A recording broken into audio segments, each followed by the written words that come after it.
Good afternoon, I'm Vashon Brown with the Midday News. Special welcome if you're watching on onespotmedia.com. A reminder as well that you can watch TVJ live by downloading our One Spot Media app in the Google Play Store or the App Store. That's the number 1 followed by the words Spot Media.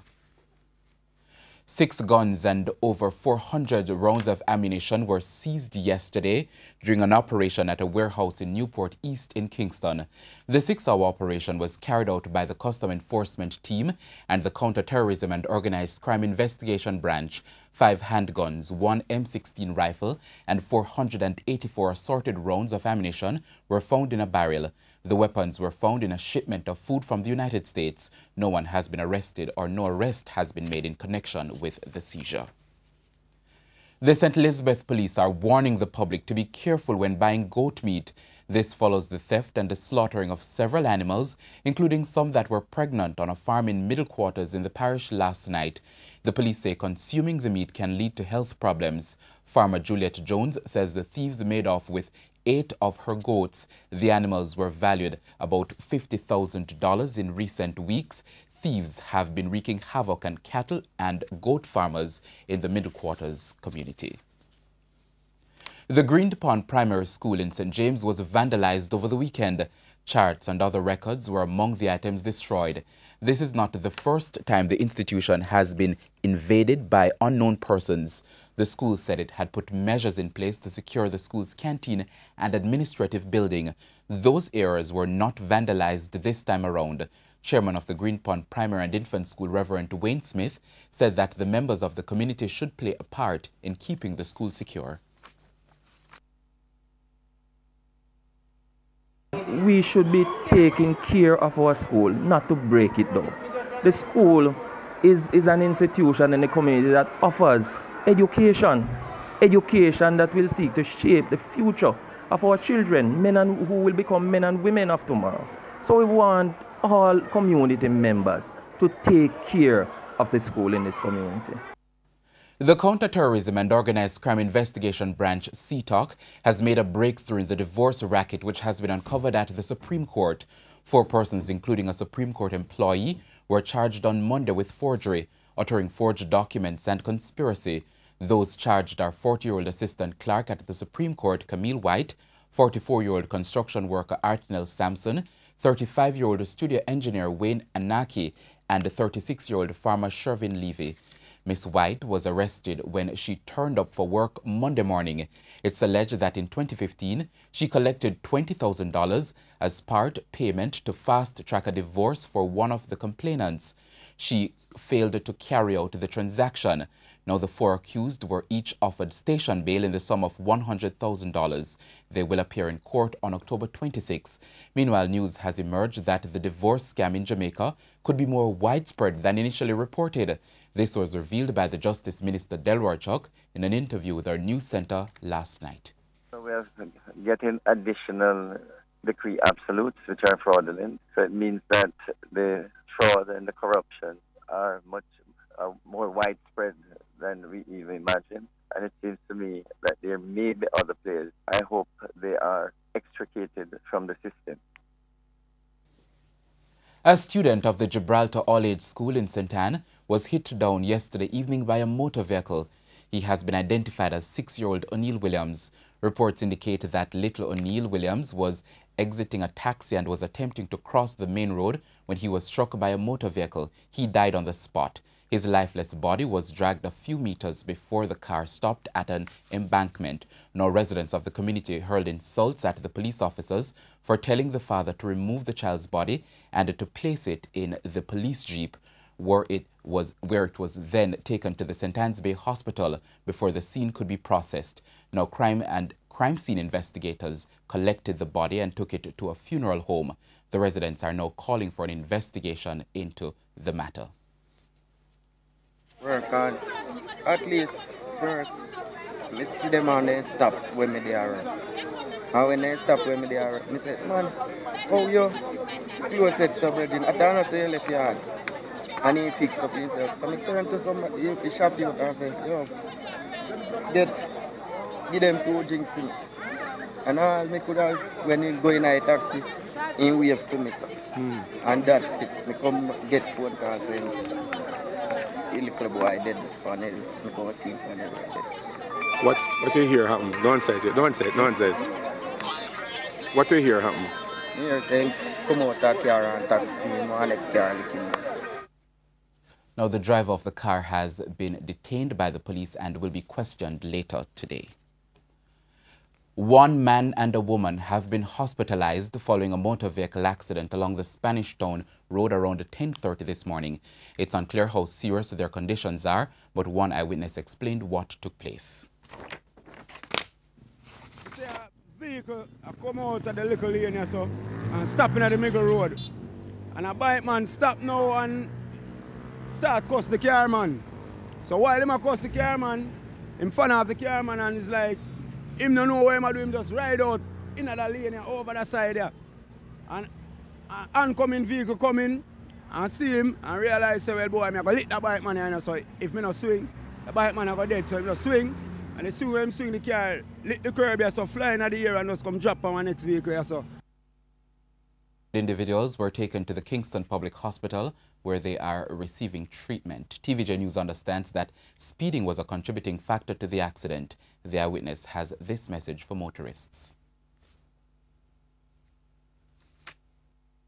The bike man, them need for stop right certain way and penetrate the road. And that's why I found out dead, you know.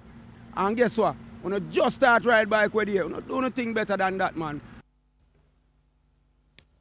Amid a wave of complaints from motorists about the rapid deterioration of the island's roads following 2 weeks of persistent rains, the National Works Agency, NWA, has revealed that it is facing a challenge in sourcing asphaltic concrete to mix or to carry out repair works. Now, roads across the island are now riddled with potholes, and motorists have been complaining that their vehicles have been damaged while traffic flow is being impeded.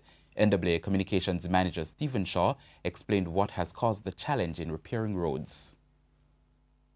That we use as the final surface in the patching of these potholes. We are not getting the mix. We purchase the mix from plants, the private companies. Now, they too have had some issues with the rain, and the material that they use to assist them in making that asphalt is not readily available because of the weather conditions. The NWA says it has resorted to stopgap measures. What we have done is that we have issued instructions to our parish team to use river shingle and like materials to fill some of these holes that have developed around the island. We would have done some preparatory work just before the onset of the heavy rains, and some of these holes have become worse because of the heavy rainfall. Member of Parliament for Kingston Central, Ronald Thwaites, is weighing in on the National Housing Trust attempts to evict people in his constituency. Reverend Thwaites, speaking on TVJ's Smile Jamaica this morning, said that the NHT should have done a proper sensitization before taking any action in the area. He added that many of the people have lived in those circumstances for generations and are greatly affected by the renovations. When people live in a tenuous situation, they may not own the premises that they live in or otherwise, and they get a communication that says, look here, we may be coming to take over your premises, we may be coming to value it. This causes tremendous upset. Mr. Thwaites added that there was a letter indicating the ceasing and renovating of a few premises would be happening in a small area. However, he pointed out that he was unaware that so many people would be affected. The MP said the communication was not properly done. I was told that in one small area, owners would be located with a requisition if they had interest in selling. The breadth of the areas that the letters covered and the tone and content of the letter was never discussed with me, with the councillor, or with the people beforehand, any of the community leadership. That is contemptuous.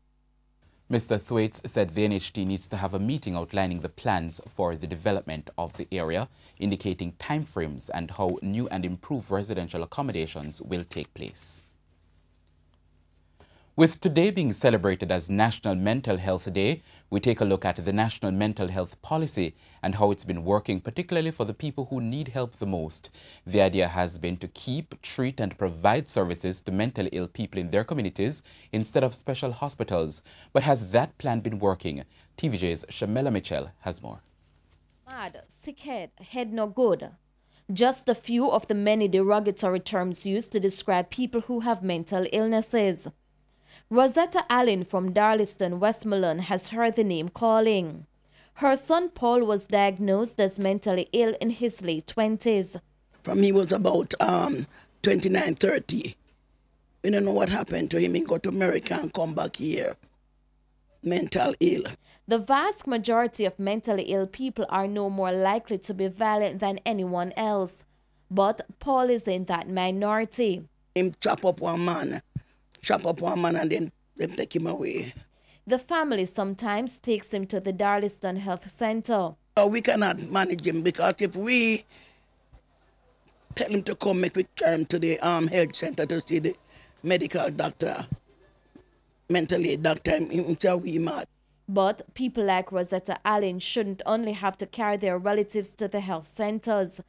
The idea behind the 2015-2020 National Mental Health Policy was that many of the services would come to them. It proposes, for instance, the setting up of community-based RUP centers to cater for people with mental illnesses. We don't have all the facilities in place. You have a clinic that maybe only operates twice a week or whatever. You need a facility like a drop-in center in every parish that you know that leaves Monday to Friday. Joy Crooks would know.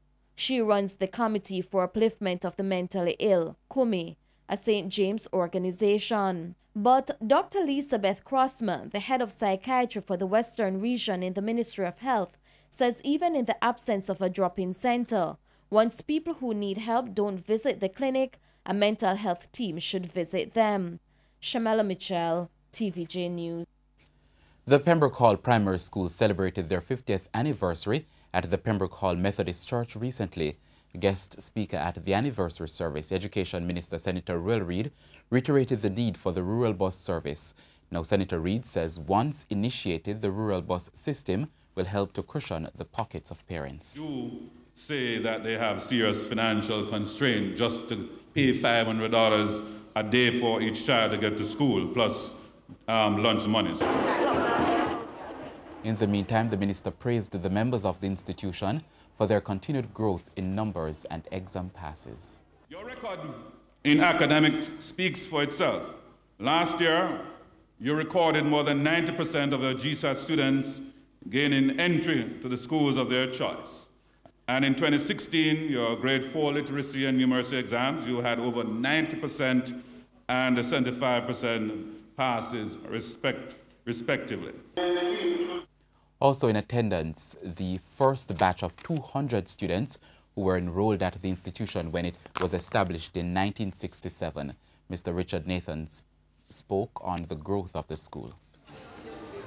Particular morning when the school was open, because as you know, I am living on Potosi Avenue and the school is on Potosi Avenue, so it was only wise for me to be in the first batch of students entering Pembroke Hall Primary. The school was humble, nice little school, 2 buildings, and then eventually, they start to see the growth of another building and another building. And so today, at 50 years, I am very happy to see where the school has grown and the tremendous work it continues to do in the community of Pembroke Hall. And that's the Midday News. I'm Vashon Brown. Join us at 7 for Primetime News Package. On behalf of the news, sports and production teams, have a good afternoon.